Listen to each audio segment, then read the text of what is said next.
It was a cold, gray morning when Ethan drove his old pickup down the winding country road, the one that led from the small diner where he washed dishes to the tiny wooden house he shared with his 6-year-old daughter, Sophie. The mist hung low over the fields, curling like ghosts around the faded fence posts. The world seemed half asleep except for Ethan's heart, which never knew rest. He had been awake since 4 a.m., tired, hungry, and desperate, but what he saw lying by the roadside that morning made every ounce of exhaustion vanish in an instant. There, near the ditch, was a woman motionless, bruised, her clothes torn and mud-streaked. Her face was pale as snow, her lips trembling. For a second, Ethan thought she was dead. Then he saw her fingers twitch weakly, as if pleading for help. His hands froze on the steering wheel. Something deep inside him, that quiet voice that life's hardships had never managed to kill, told him to stop. He slammed the brakes, jumped out, and ran toward her. Miss, can you hear me?" he called, kneeling beside her. Her eyes fluttered open for a moment, deep brown eyes filled with pain and confusion, before rolling back as she fainted again. Ethan checked her pulse, trembling. She was alive, barely. He didn't think twice.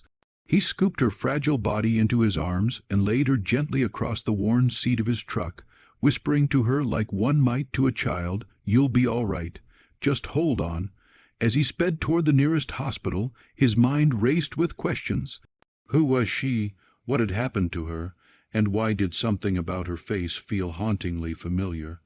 If you believe kindness still matters in this world, please like, comment, share, and subscribe to Kindness Journal.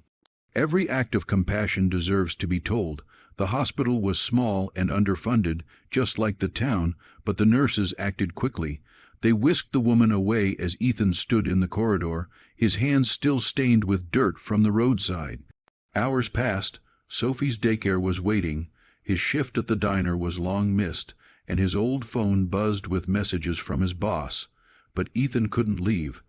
Something about that woman's broken body stirred something painful and protective inside him.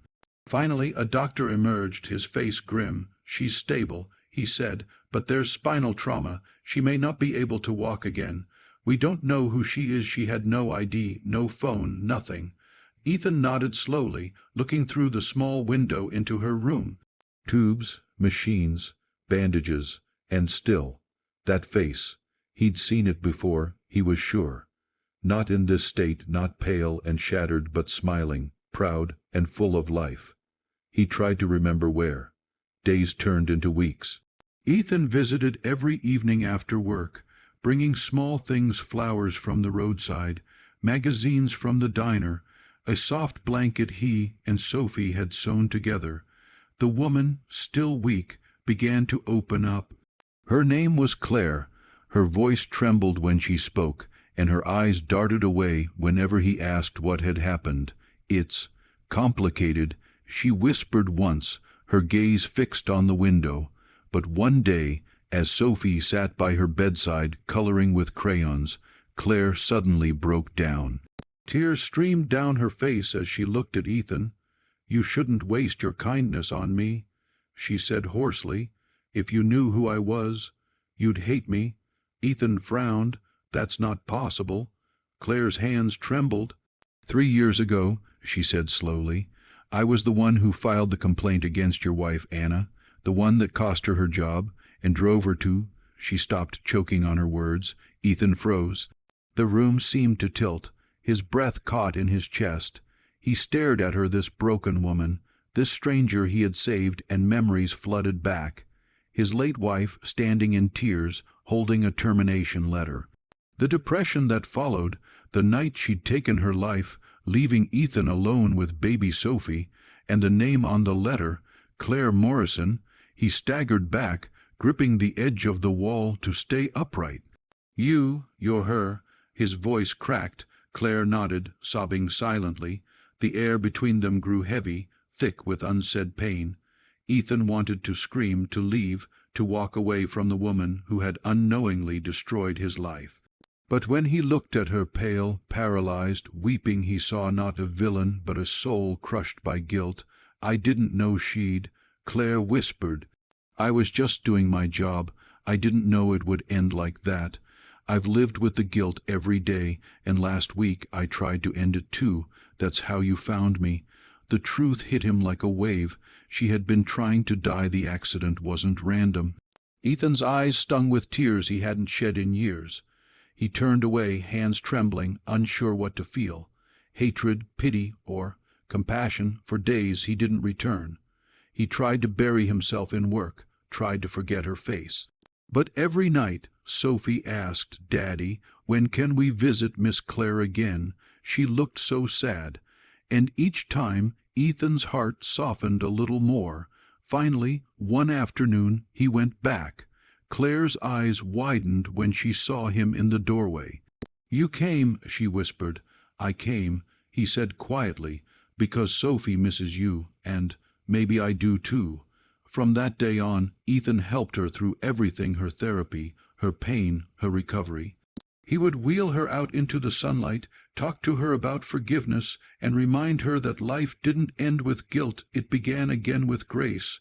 Sometimes, late in the evenings, she would break down, apologizing again and again. But he always said the same words: "You already paid enough. Now it's time to live." Months passed. Claire began to heal not just her body, but her soul.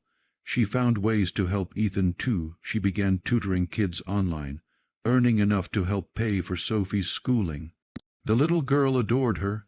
Their small family, though broken in different ways, began to feel whole again.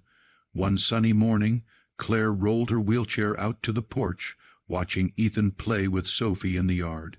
She smiled, tears in her eyes. "How could someone I hurt so deeply be the one who saved me?" she whispered. Ethan, hearing her, turned and smiled back. "Because sometimes," he said softly, walking over, "the people we hurt the most are the ones God sends to remind us that forgiveness still exists." That day, as the three of them sat together, the air filled with laughter instead of sorrow.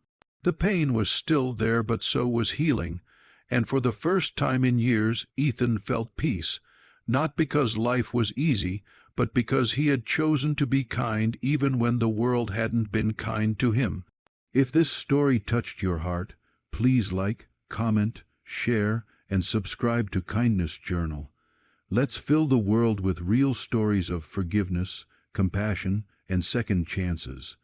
And before you go, write in the comments below, "I still believe in forgiveness." Because sometimes that one sentence can change a heart just like it changed Ethan's.